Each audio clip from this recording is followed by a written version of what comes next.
Hello বন্ধুরা, Pinki spicy কিচেনে আপনাদের সবাইকে স্বাগত। প্রত্যেক দিনের মতো আজ আবারও হাজির হলাম আপনাদের পছন্দের দারুণ একটি রেসিপি নিয়ে।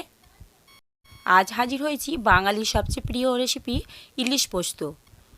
আজ আমি দেখাবো আপনাদের পোস্ত দিয়ে ইলিশ মাছের ভাপা কিভাবে বাড়িতে বানিয়ে ফেললাম।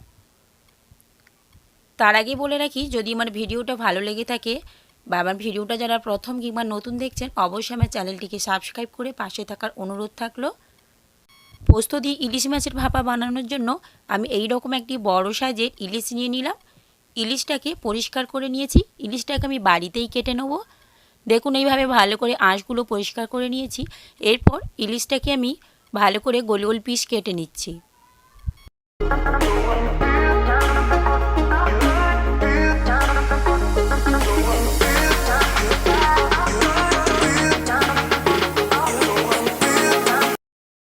দেখুন, এইভাবে ইলিশটা আমার কাটা হয়ে গেছে। এরপর আমি বিগ সাইজগুলো নিয়ে নিলাম।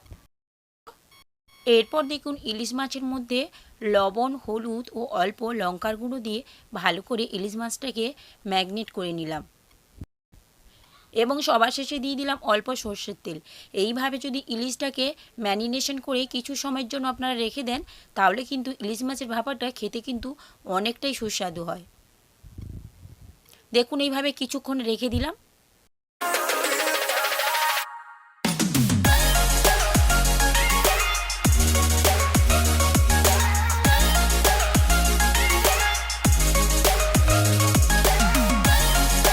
এরপর ইলিশ পোস্ত দিয়ে ভাপা করার জন্য কিছু মশলা ব্যবহার করে নিয়েছি। এখানে আমি নিয়ে নিলাম 1 টেবিল স্পুন কালো সর্ষে, 1 টেবিল স্পুন সাদা সর্ষে এবং 2 টেবিল স্পুন পোস্ত। সাথে দিয়ে দিচ্ছি 4 থেকে 5টা কাঁচা লঙ্কা এবং দিয়ে দিলাম 1 টেবিল স্পুন সর্ষের তেল। অবশ্যই একটি টিপস বলার ছিল, যাদের ইলিশ মাছের সর্ষে দিয়ে তরকারি করলে তেতো হয়ে যায়, তাদেরকে অবশ্যই বলে রাখি, আপনারা যদি সর্ষেটা বাটার সময় কাঁচা লঙ্কা এবং একটু সর্ষে তেল দিয়ে দেন, তাহলে কিন্তু যতক্ষণ আপনারা সর্ষে ফোটাবেন কেন, কিন্তু ইলিশ মাছের খাওয়ার সময় কিন্তু একদমই তেতো হবে না। অবশ্যই আপনারা এই টিপসটা যদি ফলো করে ইলিশ মাছের ভাপা করেন কিংবা কোনো মাছে সর্ষে বাটা দিয়েও করতে পারেন, একদমও কিন্তু তেতো হবে না। তা দেখুন, এইভাবে ভালো করে মশলাটাকে আমি বেটে নিচ্ছি। মশলাটা দেখুন বাটা হয়ে গেছে। একটি কাঁচের বাটিতে আমি নিয়ে নিলাম। এরপর আবারও একটি কাঁচের বাটি নিয়ে নিলাম এবং বাটির মধ্যে দিয়ে দিলাম 1 টেবিল স্পুন হলুদ গুঁড়ো, 1/2 টেবিল স্পুন লঙ্কার গুঁড়ো এবং 1 টেবিল স্পুন জিরার গুঁড়ো। মশলাগুলো জল দিয়ে গুলিয়ে নিচ্ছি।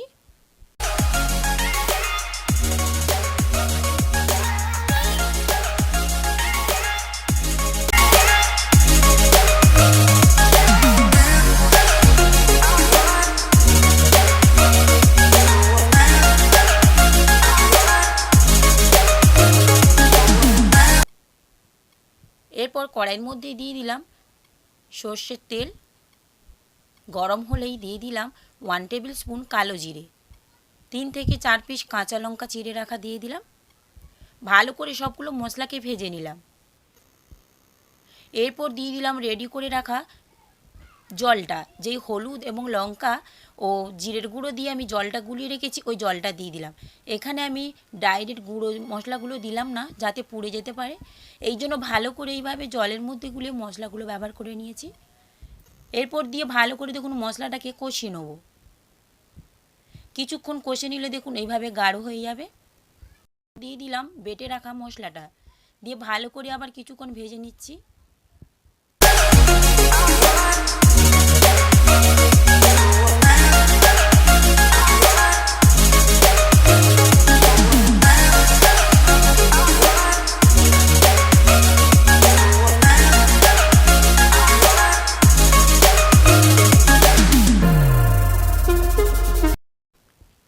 এরপর এর মধ্যে দিয়ে দিলাম স্বাদ মতো লবণ, দিয়ে জল দিয়ে দিলাম। জলটাকে কিছুক্ষণ ফুটতে দেবো।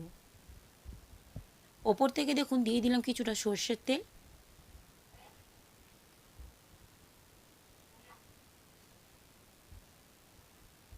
এরপর দেখুন জলটা ফুটে গেছে। এর মধ্যে দিয়ে দিলাম ম্যারিনেশন করে রাখা মাছগুলো।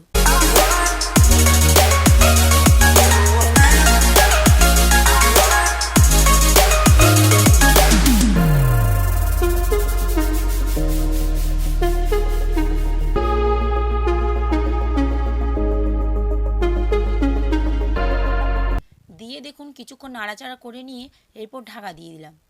এইভাবে 10 থেকে 12 মিনিট গ্যাসের ফ্লেমটা একদমই হালকা আঁচে রেখে বানিয়ে নিতে হবে।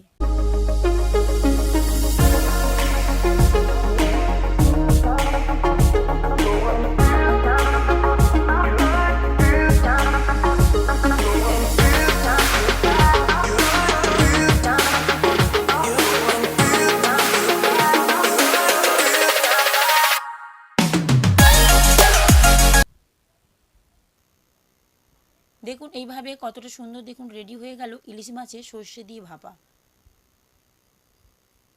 পোস্ত এবং ইলিশ সর্ষে দিয়ে ভাপাটা দেখুন কতটা সুন্দরভাবে গাঢ় হয়ে গেছে। এরপর আমি নামিয়ে নিচ্ছি। এরপর আর কি পরিবেশন করার পালা। রেসিপিটা ভালো লেগে থাকলে কমেন্ট করতে ভুলবেন না। কমেন্ট করলে কিন্তু ভিডিও করার এনার্জিটা আমাদের অনেকটাই বেড়ে যায়।